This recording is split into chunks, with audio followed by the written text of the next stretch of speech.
And here we go. It's 5 o'clock in the morning on a Thursday morning. Wonderful time to be up and alive and awake. The sun's coming up. Surfing Life with Malcolm. There's always more. And you know what we're about? Learning to use your mind for success. So let's get into it. We just left off the other day. Quick review, episode 1. Remember, we recognize that within ourselves is the power to produce success or failure. That's what that lesson was about. It's up to us. We can produce the success, but at the exact same time, with the same amount of energy, with the same power that's out there for the use for us, we can also produce failure. So let's inquire into the truth. Let's prove to ourselves this is so. So an inquiry into truth is an inquiry into the cause of things, as we the human race sees and experiences them. The starting point of our thoughts must always begin with our experience. So I want you to think about yourself, your experience. We all know that life is. Otherwise, we could not even think we are. Think that through for a minute. We all know that life is. Think about what's around you, yourself, your feeling, how you are. That is. Otherwise, you could not know or even think we are. So since we can think, say, and feel, we must be. That's just pretty simple, right? We live, we're conscious of our life, therefore we must be, and life must be. And if we're life and consciousness, self-knowing, that's what we are, then it follows that we must have come from a life and consciousness. Remember last week we learned that we're what comes from and creation. And so if we can't get something from nothing, let's move forward and see what that says. Together, let's say with this simple fact. Let's start with it. Life is, and life is conscious of itself. So we're conscious of ourselves, we come from life, life is conscious of itself. A good question then is, what's the nature of life? Is it physical? Is it mental? Is it material? Or is it spiritual?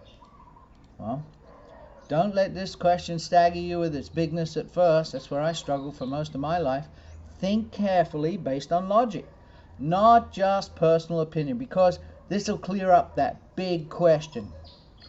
How much of that which is may we call life? The answer would have to be, life is all that there is. It's the reason for all that we see, hear, feel, and all that we experience in any way. Nothing from nothing leaves nothing, and it's impossible for something to proceed, to come from nothing. Since something is, that from which it came must all be all that it is. Since something is, that from which it came must be all that it is. Life, then, is all that there is. Everything comes from it, ourselves, you and me included. The next question is, how do things come from life? How do the things that we see come from the things that we do not see? The things that we see must be real because we see them. To say they're not real will never explain them, nor will it answer any question about them. So here's something coming up that will annoy some people. God's world is not a world of illusion, but one of divine realities. The truth must not explain away things that we see. It must explain what they are. Remember that. The truth must not explain away things that we see. It must explain what they are. We're living and experiencing varying degrees of consciousness and conditions. It's only when the why of this living and our experience is understood will we know the least thing about the truth. Jesus didn't say things are illusions. He said that we must not judge from the standpoint of the seen, but must judge righteously or with outright judgment. You know those verses, right? Don't judge another person if you're not perfect yourself, all those things. We got to see where the other person is. You know, in today we talk, it's a tough time today, right? So when we look at people, whether it's in your business or your business partners or people in your teams or your neighbors or your friends, and you have no idea, right? Remember, life is. We're experiencing it. They could be experiencing it differently than you.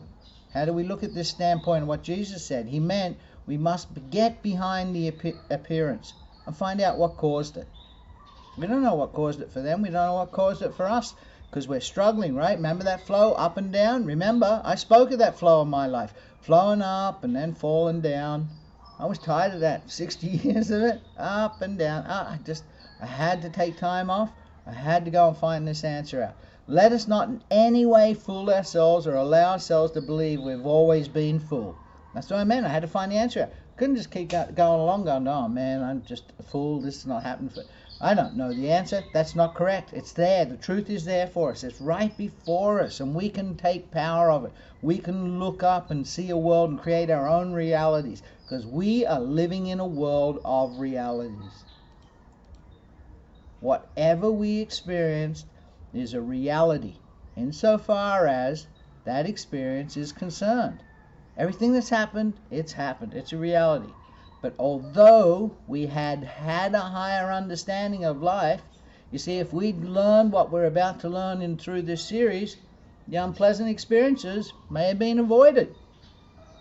That sure gives us something to look forward for.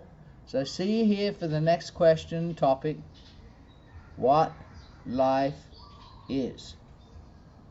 Good on you guys. See you next time around.